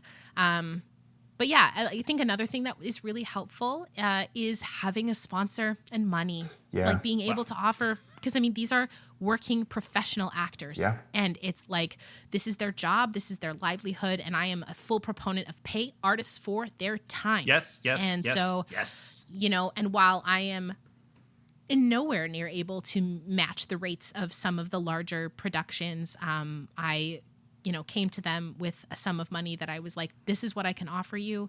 Like we've sought out sponsorships so that we can have you on the show. Does this work for you? Also making sure like we do contracts for all of our performers, appearance releases, as well as like IP releases, and making sure that like, you know, say one day this thing just blows ginormous and somebody decides to pay me a bunch of money for this stuff, that it's like some of that money goes back to that performer because they deserve that, right? Like that's an artist first model. I would hope that, you know, I know that's not the standard, but that's the standard here at Blackwater. That's what I believe in. That's what we as a company believe in. I love that standard. As an artist, I love that standard. As it should be, right? Yeah. Like, you know, I don't want to, if I can pay an artist more, I'll pay as an artist as much as I can, but if I can pay them more, I'm going to. Right. That feels really, really important to me. And so something I try and do. And I think a lot of it is being flexible with your scheduling, and also understanding that these people just don't really have the time for a lot of stuff. And and a lot of stuff I recognize too, that's like, I think a lot about the concept of social equity. Like you're spending, or social credit, sorry. You're spending social credit to ask someone to do something for you, right? Like I am asking, I'm like, hey, I genuinely want to perform with you, and do you have time? This is the budget that I can bring you. And what's so important to me is that regardless of how famous or unfamous or whoever it is, if someone comes on Blackwater, whatever show it is, I want them to walk away from the project being like, that was so fun. What an awesome, incredible, professional group of performers. I feel safe, comfortable, and supported. I feel valued and heard, and my space and my identity is honored. I can't wait to come back. Yeah. That's my goal. Every time somebody comes on our show, regardless of, you know, however many hundreds of thousands of followers they have on whatever type of platform, whatever movies or whatever shows or whatever games they've been, no matter who it is, that's what I want when someone comes on my show. Whether it's main campaign or one of our podcasts. I just want to help craft a wonderful experience for whoever's coming to perform with us. And I feel so grateful to have the cast that I've had and the guests that we've had. And I'm so, so grateful for the guests, like sharing the stuff on social media, collaborating on Instagram posts, because that does huge things for us. Yeah. Like, the Godkiller Balance got featured in Polygon magazine. I read the article. Thank you. I read the article in the lead up to this. I was like, all right, let's see. How many articles can I find on, Polygon? Holy crap. Okay. Yeah, we got featured on Polygon, and like our downloads doubled in a day. Damn. Yeah. So it's like, and I'm just, I pinch myself. I think I pinch myself all the time because it doesn't feel real. It doesn't feel real to like have someone I respect and look up to so much being like, Em, that was an incredible session. I'm like, thank you so much. Okay, I guess so. I can die happy now. It's fine. When you leave this room, I'm going to freak out. But I'm going to hold my composure. Is there any guests that you would want? Like, what's your dream guest right now? Because you've had, besides Lou, let's just throw Lou's there. Lou. See, I think a lot of it is project specific. Like if I'm going to, so I'll talk about main campaign. I would love, any of the Intrepid heroes, Allie Beardsley. I would give my right hand to have Allie Beardsley come guest on our main campaign. Tim is such a huge fan of Allie as well. I'd love to have Allie on the show. Lou would be incredible. I'd love to have, Becca Scott, I think is so awesome. Yes. She brings such an incredible energy. I agree. She's amazing. I really want to get Luis and Anjali to come up and guest on our main campaign anytime they're in Vancouver. It's nice doing stuff, remote because you can work with people from all over the globe, but it's the magic of playing in studio together is something awesome. So for upkilling Godkiller stuff, I do have a dream cast for season 3. There's gonna. Okay, well I'll say it. We're gonna have Godkiller 3, the big third season is coming. It's going to be great, but there's going to be a little mini series in the middle, which is 3 episodes. I've truly committed myself to 3 episodes. I've truly committed myself to 3 episodes with that. And I have a wonderful guest who I'm working for with that series. And they're such an incredible performer I've admired for a long time. So I'm excited to collaborate with them. But my big dream guest casting for the big season 3 of Godkiller, I want Liam O'Brien. Of course. I want Liam O'Brien on my show. I want Erika Ishii. Yes. Yep. I would I'd love Jasmine Billar to come on as well. Oh my gosh. This is so exciting. I'm just trying to think, who else would I want? Okay. I mean, I would want everyone to come back also. Right, of course. I want Anjali to come back and play Tielia as our goddess of the wilds, literally anytime she wants. Hypothetical. Okay. Your dream table. You know what I'm saying? We've all thought this. This is like when you're an actor and you're 12 years old and you're like, what's my Oscar What speech? game am I playing? What game? Because my dream table depends on what game I'm playing. Well, I don't know. What game do you want to play? It's your table. Who's DMing? Well, we've talked D&D. We've talked Godkiller. Okay. I want to run a Candela Obscura one day. Okay. I have one in here ready to go, but I'm saving it. I'm saving it for a really good experience. I would like. I've already talked about it with Anjali, so I would like Anjali to come on that. I'd like Tim to come play at that table. Oh man, I would love to play with Ashley Johnson. I'd love to play with Ashley Johnson. Yes. I really want to. I've met Spencer Stark a bunch of times, but I would love to play with him. And I feel like that's the big test too: is playing the game with the person who wrote it. Yeah. And being like, "Am I impressing you? Am I doing a good job? Do I got all the rules right?" Yeah, I'd love to play with Spencer on going. Gosh, yeah. So that would probably be my part of my table for a scary horror. I'd like to play with people who can really get. I love horror. Yeah. It's one of my favorite genres. I love body horror and me are best friends. So when The Substance came out, you were just like, yes. 100%. I haven't seen The Substance You yet. haven't seen The Substance? No, because I don't think I'm in an emotionally safe enough place to watch it and not be reeled by it for a very long time. And it's just I'm like, how much time can I devote to my processing of this? Not a lot. I probably shouldn't watch it. Let's go back to the classics. Yes, I know. Your favorite horror movies at the moment? I'm just curious, as a film person, or who's your favorite director or anything like that? Because for me, currently, Ari Aster is one of my favorites. Midsommar and Midsommar was so good. Oh my gosh.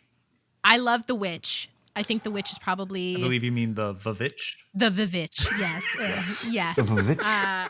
I I did watch Nosferatu also, and I Loved very it. much enjoyed it. It was a perfect movie in my eyes. I thought it was delightful.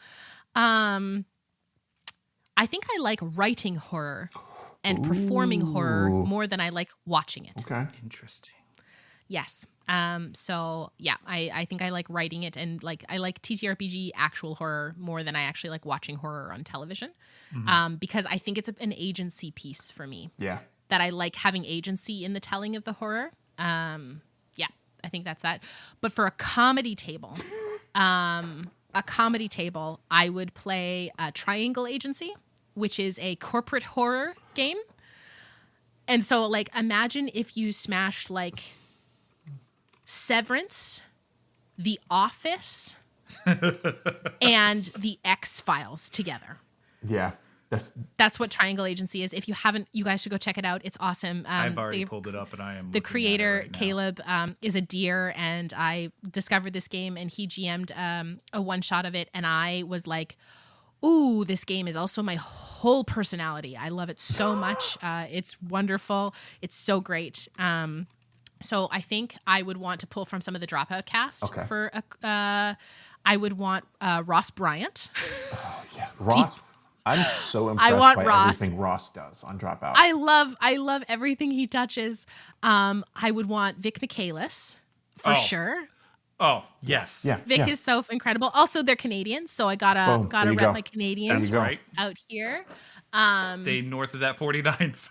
Yeah, rolling dice, playing nice, north of the 49th. That's what we do here at Blackwater, and I will huge respect to Canadian TTRPG players right now, doing a great job up here. Who else would I want at that table? I love Alex Songsha from the Dropout. Like they've guested on a bunch of stuff. I love what Alex does. I mean, I'd relish any opportunity to play with Brennan again because he's so funny. I want Brennan to play a little guy. I want Brennan to play a weird little guy like at he that is table. in the new Critical Role. Critical Role one. Yeah, Padmond, my beloved. Yes, thank you so much. You little frog boy. I love you so much. Wizards of the Coast. Yes, the Wizards of the Coast the trading card game. Yeah. Yes. Wizards of the Coast, yes. He's playing a bullywug so who is a wizard on the coast with his... Oh, yes. okay. Who's creating a magic card trading game about it's Oh my great. God, that's it's very hilarious. funny. There's some deep cuts. It's really good. That is hilarious. Who else would I want from that? Gosh, yeah. I mean, like the list is so long of people I would relish the opportunity to play with. I love players that can challenge me. I love players that think outside the box of like a lot of that lateral thinking. I love when players surprise me. I love when players like emotionally sweep me off my feet, but not in I mean, they can romance whatever character I'm, whatever character is playing in there, but like they're presenting with an emotion that becomes so like it makes the scene more vivid. Right. I love characters that can make me laugh, like players that can make me laugh. I love to laugh. And so the cool thing about doing horror with comedians is that you don't actually have to be funny. No. You just get to play the wild, awful, horrendous things, and then they will like live in that space and be the bit, and it's so good. Yep, 100%. So good. Yeah. All right. Yeah. We are coming up on 2 hours, it looks like. Yes. Amazing. So, first off, thank you so much for speaking with us. Yes. And we My got gosh, to my pleasure. talk about Literally anytime. You guys are rad. Thank you. You're rad. Honestly, you brought such great energy. Like Yes. when you popped on, because we were like, how are we gonna do this intro? We like talked about different ways, and the second we said your name, we're like, I'm right here. Hello, it is me. I'm in the And I was walls. just like, yes, this is what we're gonna ride. I did that thing where I assumed we were all friends immediately. That's and I just the dove best right way to into do it, and that's the way I wanted to do it too. Good. Like, Good. we are all friends. And as friends, we all have opinions. So I want to end the session where we get to show a little bit of ourselves by playing a game called Hot Takes, where it can be D&D related, it can be life related, but the many hills that you want to die on, you can We've already choose a talked about hill how and many you hills. can I die love on it. that hill.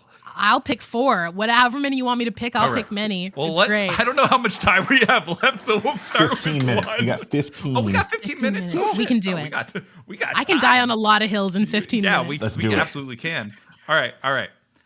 Then start us off. If you pick a Do you hill. want a D&D one or a life-related one Let's first? start with the D&D one.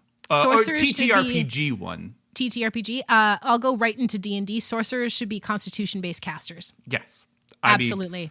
When you mentioned that earlier, just blew my mind because I never considered that, and I think that is absolutely brilliant. And I mean, I've had people point out, they're like, oh, it'll like make min-maxing a big thing. And I'm like, you know what? You build the character. Yes. Okay, here's I'll do a second hot take Right rolling off the into top. min. If you're a min-maxer, I love you. I think you're great. Bring whatever character you want to the table. Tell whatever story you want to tell. You want to build the most broken piece of like one note character. Incredible. That just means I get to throw harder stuff at the party. Yes. Like Right. you and I get to try and force your character to grow emotionally as a DM. There it is. That's what it is. Right? Like that's like if you want that's maybe there's another hill to die on. Bring whatever character you want to the table. I think that like I've heard a lot about GMs out there being like, no this. I'm like, let's just say more yes. Just say I can more understand. Yes. 100%. I can understand when there's like constraints on like narrative and stuff like that, but like let's be flexible. Like this is a game. We're all here to have a good time. Let's not put more rules. Life has too many rules as it is. It sounds like those are all the same hill, which is ultimately yeah, or like I'm always of the mind that like here's another one. Railroading isn't a bad thing. Railroading Yes. is not a bad thing. Thank you. Sometimes you need to railroad your meandering players. Thank you. The sandbox sometimes is you- really big. Yeah, They and can get it's- lost. I am of the mind that a lot of life could be improved if it was, instead of like a bowling lane with no bumper bars, I would like bumper bars. I would like that. I think a lot of things in life could be included if we all just understood what the bumper bars are. So yeah, I think we can put bumper bars on stuff. We kind of need bumper bars right now. Absolutely. Humans 100%. work much better with routines and rules, but sometimes don't put too many rules on there. Find balance. Find Find some balance. like synergy. Balance. There it is. I said the name of it. I said the name of the show. That's it. Okay. Are you looking for another hot take? Because everyone should go to therapy. 100%. That one I find interesting because though I do agree, I literally have had the argument of being the opposite because I don't go to therapy, but I also use my acting in D&D as the small T therapy, not the big T. So like I would joke at work because my coworkers, and this is like one of the perks of Gen Z, they do push therapy and they all go to therapy during the work week, and they're like, hey, I've got to take an hour out, I'm going to therapy. I'm like, great, do it, have fun. I hope things go well for you. I'll tell everyone if they come looking for you to leave you alone for an hour so you can talk. Yeah. But then they're like, you should do therapy. And I was like, I feel really good with my acting. And I use that as a way to feel better about the world around me. But imagine if you found a therapist that also understood why you do that with your acting and also understood D&D and also could use those terminology and language that you have to understand and help you process your emotional experience. Sorry, I'm not laughing. It sounds it's like almost like I'm talking to a therapist right now. it's also just sounds like that this is like I don't want to use the phrase it's not a you skill issue. It sounds like you just haven't found the right therapist. I think a lot of the stuff that people's adverse opinions towards therapy, and I will tell you there are many not good therapists out there. And I'm not saying I'm a perfect therapist. I fuck up all the time, make huge mistakes. I talk to I have a supervisor that I work with. I undergo supervision. I'm in therapy myself. I think therapists should go to therapy because you can't therapize yourself no matter how hard you try. But I think a lot of the times, just like if you don't like a TTRPG, it's because you haven't found the right table or the right game. If you don't like therapy, it's because you haven't found the right type of therapy and the right therapist. There is a therapist out there for everyone. There is a type of therapy out there for everyone. All you need is somebody who can be on the level with you, understand, and shares a language with you. And if you don't share a language, is willing to make one together with you. That it's like, because emotions are a core human experience. There are 6-7 emotions that are core human experiences outside of language, outside of age, outside of education.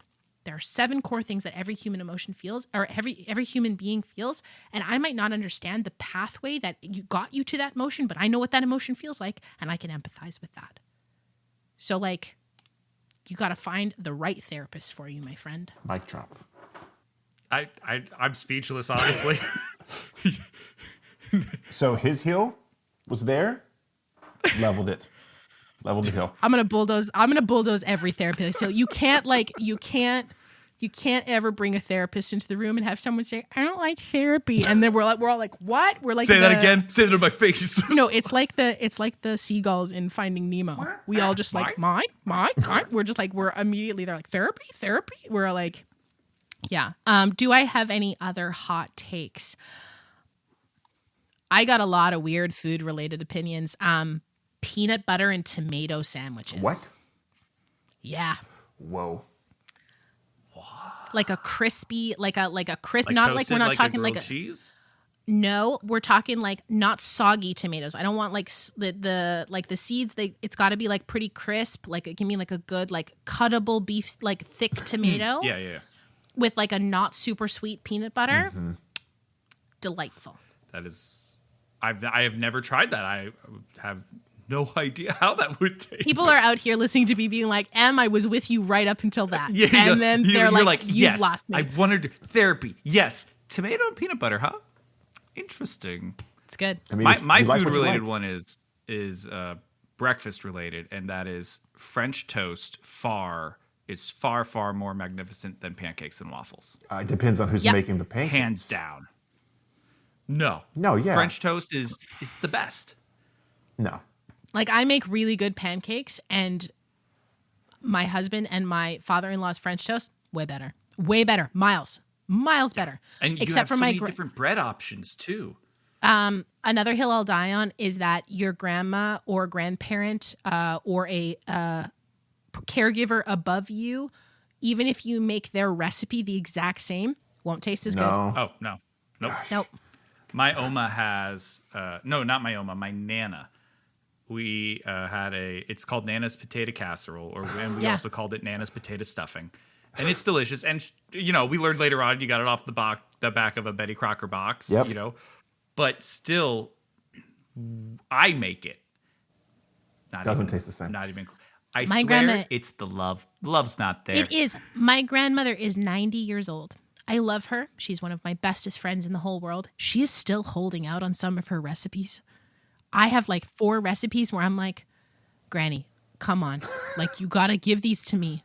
They are in writing. I know they are. And she's like, not yet. And I'm like, what are we waiting for? You're like, time is.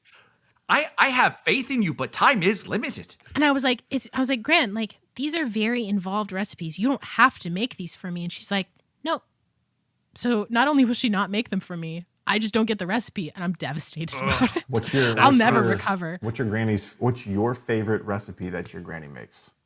Oh my gosh. On the spot pudding. From here to next week, it's What is a that? British dessert. Yeah, it's a British dessert. It's like cakey with raisins and brandy and rum.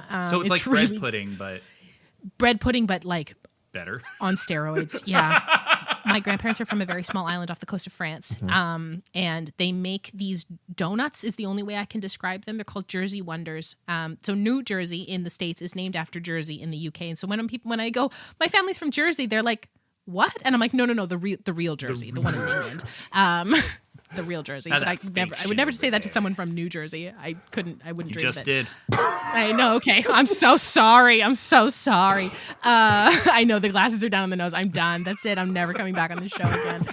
But there are so many superstitions about making these like Jersey Wonders. Like you can't do it when it's either the tide has to be going out or in. You have to make it on a certain like moon phase. Whoa. There has to be like a certain vibe in the room. You can't have anyone who's like had an argument within the last 6 hours. Like, I don't know, or the oil will burn and they'll spoil.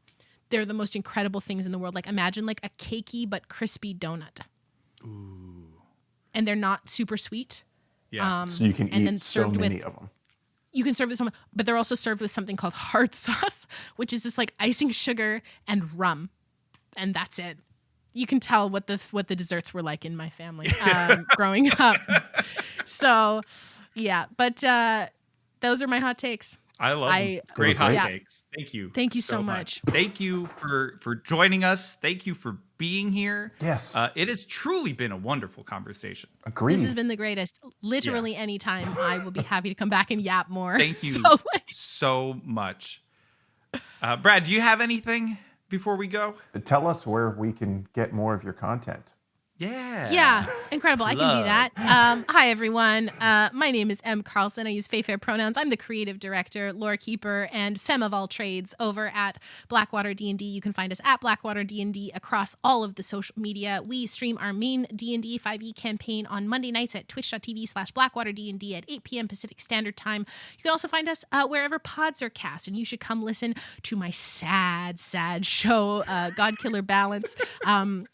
Lots of content warnings abound, but if you are ready to have a good cry and you need a cathart, it's a good place to join us. Our Discord community is one of the best on the internet. Please come hang out with us. We love to chat and talk all things TTRPGs and beyond. Brad, Loss, you guys are great. 10 out of 10. This was a wonderful experience. Would come back and yap again. So thanks, guys. Thank you so much for having me. Not a problem. And that is all we have for today. Thank you so much for listening to this episode. It means a lot to us. And a special thanks to Em for taking the time to do this interview. So please, if you're out there listening, do me a favor. Go follow Blackwater D&D on all of their social medias at Blackwater D&D and listen to all of their content. You will not be disappointed because they are great storytellers, but they are also better people. Trust me, they do so much for their community, and I can just not thank them enough. That being said, if this is your first time listening to So You Want to Be a Hero, might I suggest that you listen to our Real Play D&D podcast. It releases every other Thursday, and it follows the group of to be determined, a heroing party that is doing their best to be heroes. Follow us on all social medias at HeroCast_ATX. And thank you again for taking the time to listen to this episode of Behind the Screen. Stay heroic out there. Bye-bye.